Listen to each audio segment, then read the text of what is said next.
কথিত আছে পাটের ব্যবসার এক দিনের লাভের টাকা থেকেই বানানো হয়েছিল এই বাড়িটি। উদ্ভব সাহা পাটের ব্যবসা করতেন। সে বছর প্রচুর লাভ হয়েছিল পাট ব্যবসায়। সেই লাভ থেকে এক দিনের লাভের টাকা দিয়ে কলকাতা থেকে কারিগর আনিয়ে এই বাড়িটি তৈরি করা হয়। এই বাড়িতে প্রতি মাসে 7 দিনের জমকালো অনুষ্ঠান হতো।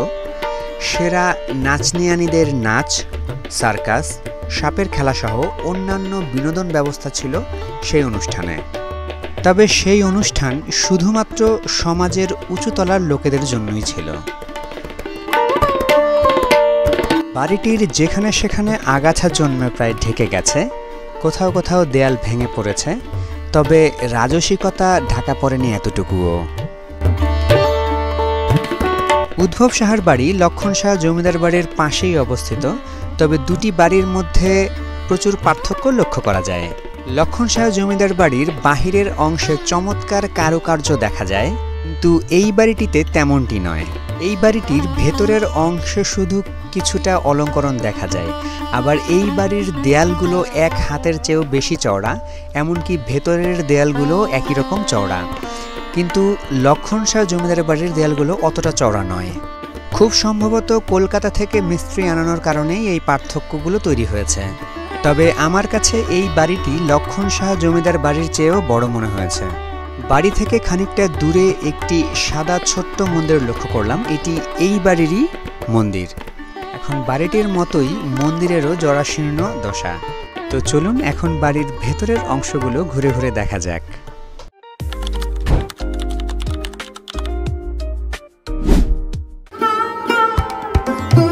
হ্যালো এভরিওয়ান, আশা করি সবাই ভালো আছেন। আজকে আমরা আসছি উদ্ভব সাহার বাড়িতে। এটা দাঙ্গা জমিদার বাড়ি তথা লক্ষণ সাহা জমিদার বাড়ির কাছাকাছি অবস্থিত। তো আজকে আমরা উদ্ভব সাহার বাড়িটা ঘুরে ঘুরে দেখব এবং আপনাদেরকে দেখাবো এই বাড়ির বর্তমান অবস্থান। চলুন শুরু করা যাক। দেখেন, বাড়ি একদম জরাজীর্ণ অবস্থায় পড়ে আছে। এটা সম্ভবত বাড়ির মাঝখানের যে ফ্লোরটা থাকে সেখানে রক্ষণাবেক্ষণের কোনো বালাই নেই। সবচেয়ে বড় কথা, বাড়ির ছাদ দেখেন একদম ভেঙে পড়ে গেছে। আর এর যে নকশা চমৎকার, কিন্তু ধীরে ধীরে নষ্ট হয়ে যাচ্ছে।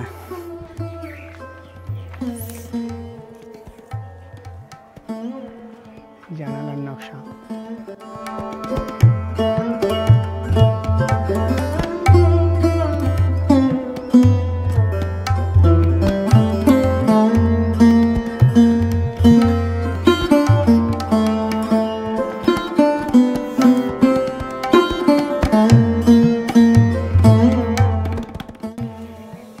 অবস্থা তো আরো খারাপ।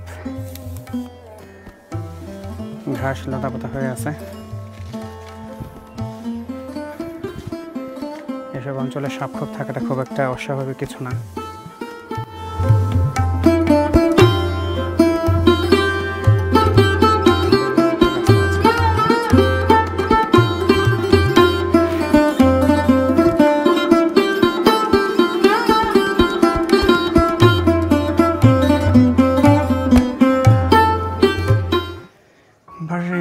কিছুটা সুস্থ আছে, তবে ছাদের যে অবস্থাটা যে কোনো সময় ভেঙে যেতে পারে। এটা সম্ভবত খুবই ঝুঁকিপূর্ণ। আমি এদিক দিয়ে আসতেছি, আপনারা দেখেন যে ওপরের ছাদের অংশটার কি অবস্থা। ছাদের এই অংশে একদম ফাটল ধরছে, তো এটা যে কোনো সময় ভেঙে পড়তে পারে। তো উদ্ভব সাহার বাড়ির আমরা দেখছি ছাদের বেশিরভাগ অংশ কিন্তু ভেঙে পড়ে গেছে। শুধুমাত্র আমি যেখানে দাঁড়ায় আছি এখানে কিন্তু ছাদটা এখনও আছে। তবে আপনারা দেখলেন ছাদ যে পরিমাণ ফাটল ধরছে, এটা যে কোনো সময় ভেঙে পড়তে পারে।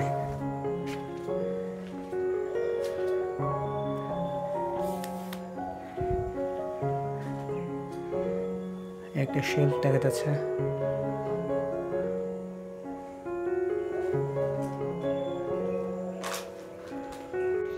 এটা হচ্ছে বাড়ির পেছনের সাইডের বারান্দার অংশ, একদম ঝোপঝাড়ে পরিপূর্ণ হয়ে আছে।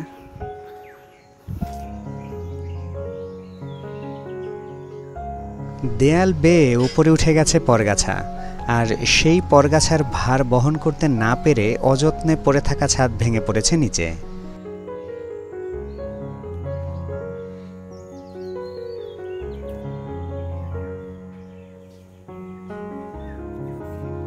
বাড়িটি একেবারে রক্ষণাবেক্ষণের অভাবে নষ্ট হয়ে যাচ্ছে। আপনারা দেখলেন যে এর কিন্তু এই পাশের অংশের ছাদ নাই, যেটা আগে ছাদ ছিল। আর আমি এখন যে রুমটাতে আছি সেই রুমটাতে ছাদ আছে, তবে ছাদ যথেষ্ট ঝুঁকিপূর্ণ। নর্মালি এ ধরনের বাড়ির ছাদের এই অংশে কিন্তু এক ধরনের কাঠের পাল্লা দেয়া থাকে, এখানে কিন্তু তা নাই, কাঠের পাল্লা পড়ে গেছে। এবং এখানে যে আপনার নর্মালি যে একটা চুন সুরকির প্লাস্টার দেয়া থাকতো, সেই চুন সুরকির প্লাস্টার কিন্তু খসে পড়ে গেছে। নারকেল গাছের যে কাঠ হয় সেটা দিয়ে পাল্লা দেওয়া হয়, সেটা কিন্তু নাই, খুলে পড়ে গেছে। সুতরাং ছাদ এখানে খুবই ঝুঁকিপূর্ণ। এটা একটা হল রুম, এটার এই রুমটার সামনে আরেকটা বড় ফাঁকা রুম আছে, ওটা হয়তো আমরা আধুনিক ভাষায় ডাইনিং স্পেস বলি, বা এখানে হয়তো ওরা বাড়ির মাঝখানে যে ফাঁকা অংশটা বলতে পারেন সেটা হয়তো ছিল। তো এখানে ছাদ ছিল, দেখাই যায়, ছাদ এখন নাই, ভেঙে পড়ে গেছে। বাড়িটা এখনও যতটুকু আছে এটাও হয়তো সংস্কার করা যেত, কিন্তু কর্তৃপক্ষের নজর এখানে নাই। তবে আমরা দেখছি কিন্তু লক্ষণ সাহা জমিদার বাড়িটি কিন্তু মোটামুটি টিপটপভাবেই আছে এখনও। লক্ষণ সাহা জমিদার বাড়ির ছাদে আমরা উঠেছিলাম এবং এর দোতলাও যাওয়া যায়। তো আপনারা যারা লক্ষণ সাহা জমিদার বাড়ির ভিডিওটি দেখেননি তারা আই বাটনে ক্লিক করে দেখে আসবেন, আমি আই বাটনে ভিডিওটা দিয়ে রাখবো। এই হচ্ছে আরেকটা ঘর।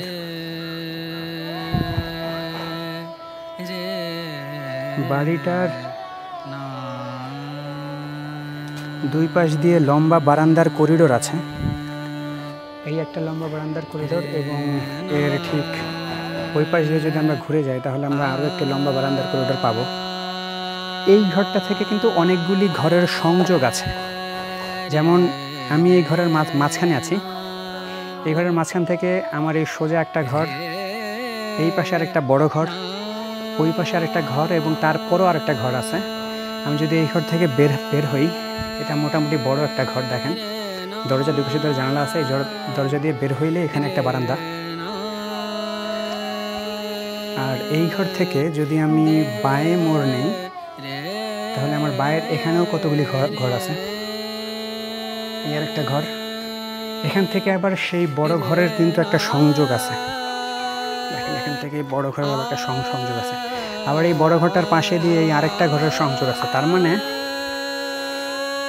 এইখানে আপনারা যে ঘরটা দেখতে পাচ্ছেন এটা মোটামুটি মাস্টার হলের মতো কাজ করে। এই ঘর থেকে চারপাশের 6টা বা 8টা ঘরে ঢোকা যায়। আর এই ঘরের এই পাশের অংশে একটা বারান্দা বা করিডোর আছে, আবার এই ঘরের পাশে যেটা ঘর তার এই পাশ দিয়েও আরেকটা করিডোর চলে গেছে। এই করিডোরগুলি দুই পাশ দিয়ে সোজা একদম গেট পর্যন্ত, এবং পেছন দিক দিয়ে সম্ভবত সিঁড়ি ছিল, সেই সিঁড়ি দিয়ে উপরে উঠে গেছে। যাই হোক, আমরা এই ঘর থেকে সামনের দিকে যাই। দেখেন এখানে একটা শেলফ ছিল, আর এখানে যে তাক ছিল বোঝাই যায় উঠানো হয়েছে। দরজা জানলা তো একেবারেই নাই।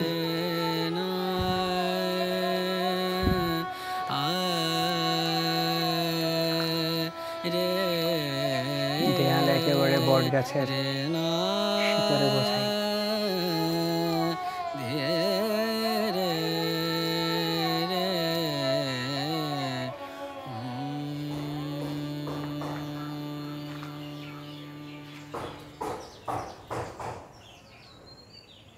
এই পাশটা কতটা জরাজীর্ণ সেটা দেখতেই পাচ্ছেন। বের হলে এই একটা প্যাসেজ আছে, যেটা এইখানের যে বারান্দাটা আছে বা বাড়ির এক পাশ থেকে আরেক পাশে যে লম্বা বারান্দাটা, সেই বারান্দাটাকে সংযোগ করছে এই করিডোর। এই করিডোর দিয়ে ওই পাশে চলে গেলে ও পাশে আরেকটা একদম আড়াআড়ি লম্বালম্বি বারান্দা আছে।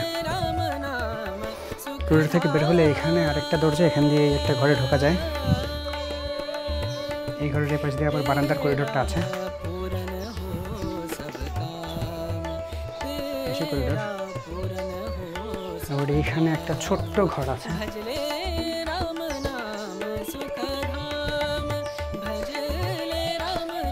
এটা সম্ভবত কপি রাখার একটা স্থান। এখানেও কপি রাখার একটা স্থান আছে। আগেরকার সময় তো আর বিদ্যুৎ ছিল না, তখন আলো দেওয়ার জন্য কুপি জ্বালাইতে হতো। তো এগুলো হচ্ছে কুপি রাখার স্থান। বাড়ির আরেকটা অংশ, পেছনের অংশ।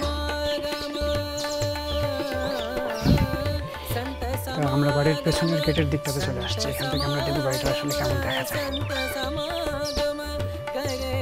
এই হচ্ছে একটা অংশ।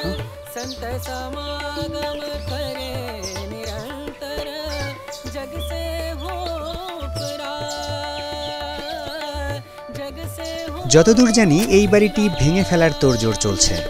রক্ষণাবেক্ষণের খরচ অনেক বেশি, তাই ধরে রাখা যাচ্ছে না। এমনিতেও একদিন ভেঙে পড়বে নিজে নিজেই, এর চেয়ে দ্রুত ভেঙে ফেলাই হয়তো বেশি ভালো বলে মনে করছেন উদ্ভব সাহার বংশধররা। এটা হচ্ছে পেছনের ফটক, যেটা দিয়ে আমরা এখন ঢুকছি।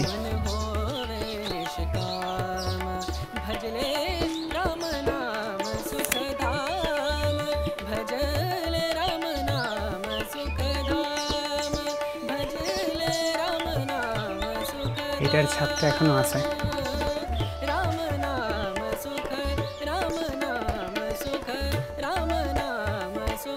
এই করিডোর দিয়ে আমরা এখন বের হয়ে যাবো আস্তে আস্তে।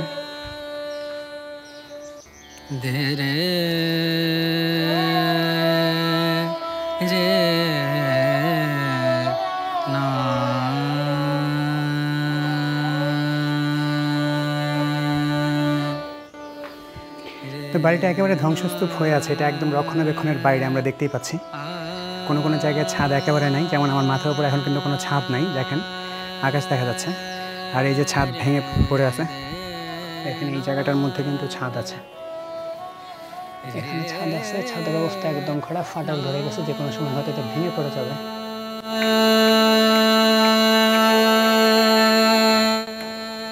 এই হচ্ছে বাম পাশের করিডোর।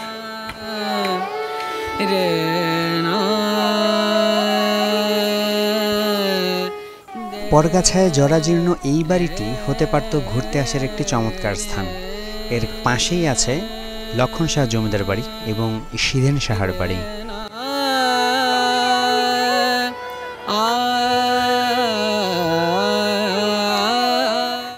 এই ছিল উদ্ভব শাহ জমিদার বাড়ি। আমরা আপনাদেরকে ঘুরে ঘুরে দেখালাম বাড়িটার কি অবস্থা। তো বাড়িটা একদম ধ্বংসের কাছাকাছি চলে আসছে, আপনারা দেখলেন। তো বাড়ির কোনো কোনো অংশে কিন্তু ছাদ একেবারেই নাই, ছাদ ভেঙে পড়ে গেছে, এবং কোনো কোনো অংশে ছাদ আছে, কিন্তু ছাদের যে অবস্থা এটা হয়তো পরবর্তীবার আমরা আসলে আর দেখব না। তো এই ছিল উদ্ভব সাহার বাড়ি। দেখা হবে অন্য কোথাও, অন্য কোনো চমৎকার লোকেশনে। ততক্ষণ পর্যন্ত ভালো থাকুন। আমাদের চ্যানেলটিকে সাবস্ক্রাইব করে রাখুন, লাইক কমেন্ট শেয়ার দিয়ে আমাদের পরবর্তী ভিডিও তৈরিতে উৎসাহিত করুন। ধন্যবাদ।